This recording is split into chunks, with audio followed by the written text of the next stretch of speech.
Assalamualaikum warahmatullahi wabarakatuh. Berjumpa lagi dengan Kak Bay di channel kebanggaan kita. Kali ini kita akan belajar tentang perkembangbiakan generatif pada tumbuhan. Pasti kalian sudah mengenal macam-macam makhluk hidup. Ada manusia, ada hewan, dan ada tumbuhan. Nah, makhluk hidup itu mempunyai ciri-ciri di antaranya bernapas, bergerak, membutuhkan makanan, tumbuh, dan berkembang biak. Nah, untuk ciri makhluk hidup yang melakukan perkembangbiakan itu bertujuan agar makhluk hidup tidak mengalami kepunahan sehingga tetap lestari dan tetap terjaga keberadaannya. Untuk perkembangbiakan pada tumbuhan itu dibedakan menjadi dua. Yang pertama, perkembangbiakan generatif, kemudian perkembangbiakan vegetatif. Nah, kita akan mempelajari tentang perkembangbiakan generatif. Apa itu perkembangbiakan generatif? Perkembangbiakan generatif adalah perkembangbiakan makhluk hidup yang melalui proses pembuahan atau perkawinan oleh sel kelamin jantan dan sel kelamin betina sehingga membentuk individu baru atau jenis baru. Nah, sedangkan perkembangbiakan generatif pada tumbuhan itu biasanya dilakukan atau terjadi pada bunga.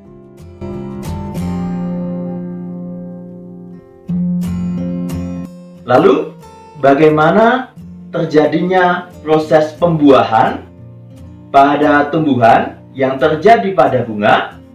Kita simak penjelasan berikut ini.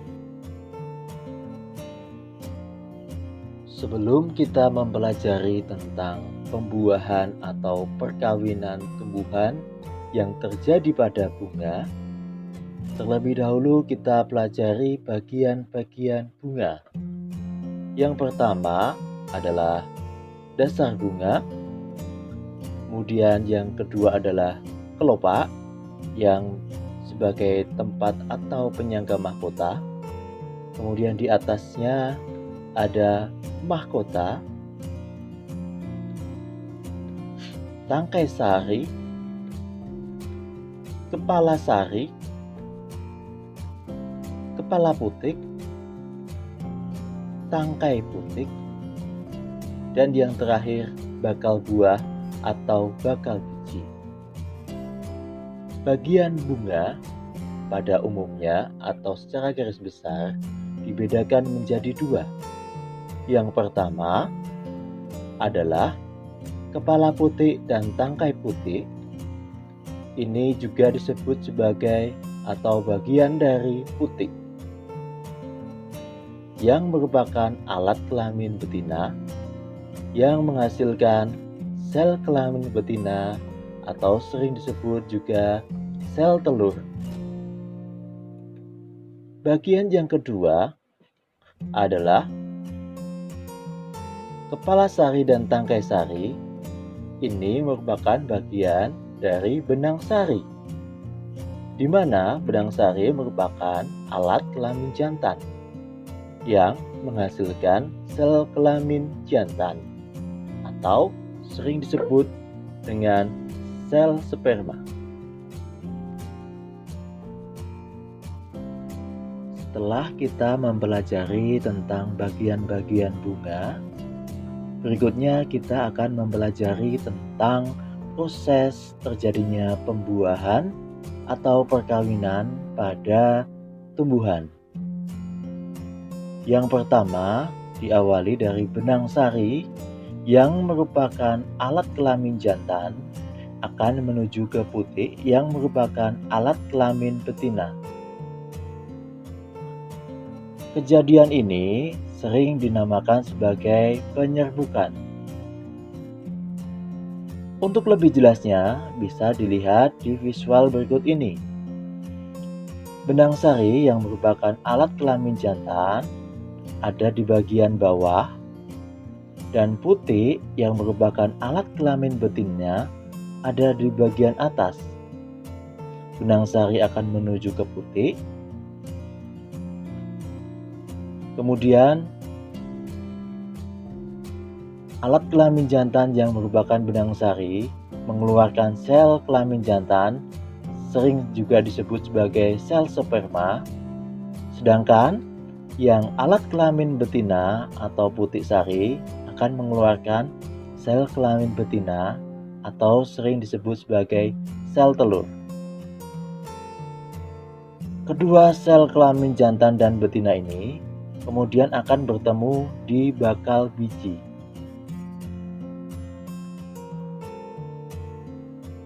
Ketika bertemu di bakal biji, sel sperma dan sel telur ini akan melakukan proses pembuahan. Jadi, bisa disimpulkan, pembuahan merupakan bertemunya sel telur dan sel sperma. Setelah terjadinya pembuahan, maka proses berikutnya yaitu tumbuhlah. Hasil dari pembuahan itu yang disebut sebagai zigot, yang merupakan cikal bakal dari tumbuhan baru. Setelah terbentuknya zigot, akan berkembang atau tumbuh menjadi embrio.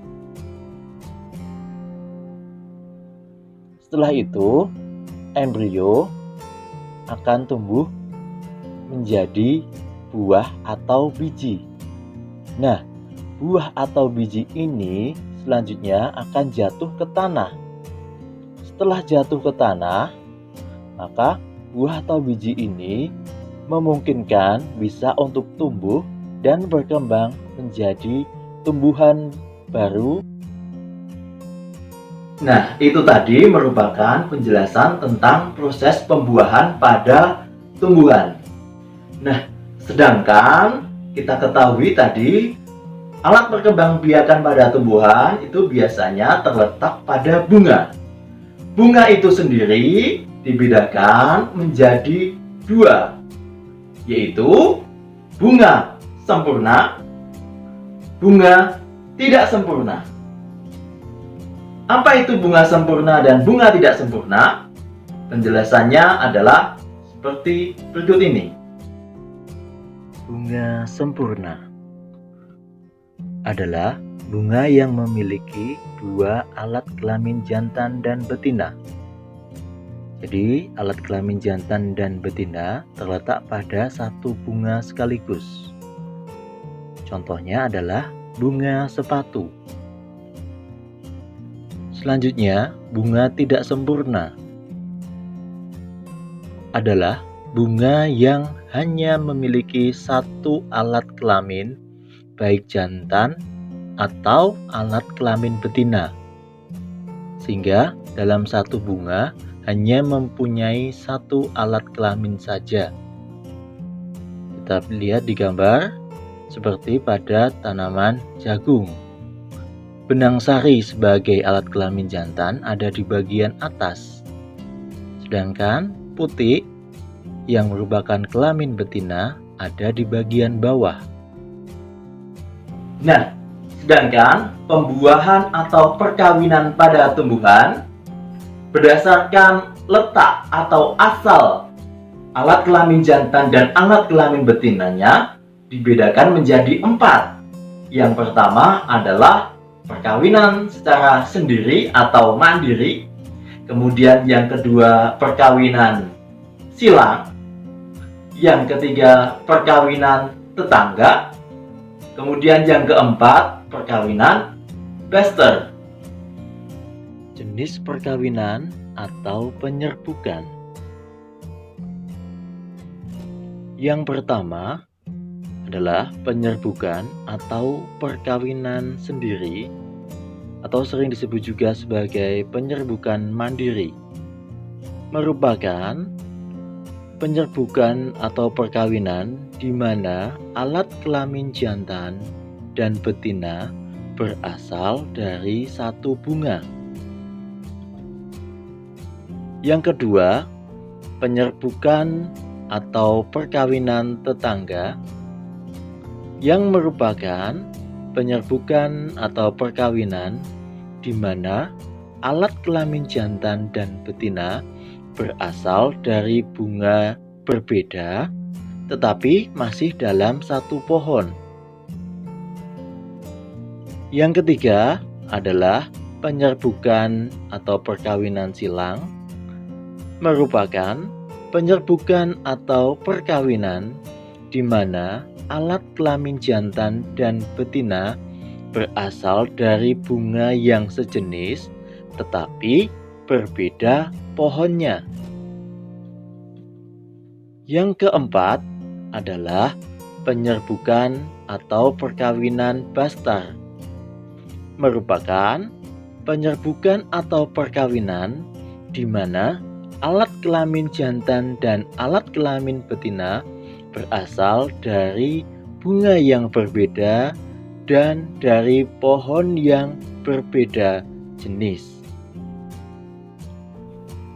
Nah, apa saja tumbuhan yang melakukan perkembangbiakan secara generatif?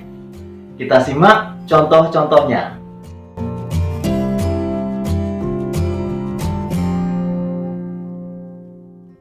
Nah, itu tadi materi tentang perkembangbiakan generatif pada tumbuhan. Semoga bisa memberikan referensi belajar kalian. Tetap semangat dalam belajar dan sampai jumpa di video pembelajaran berikutnya. Assalamualaikum warahmatullahi wabarakatuh.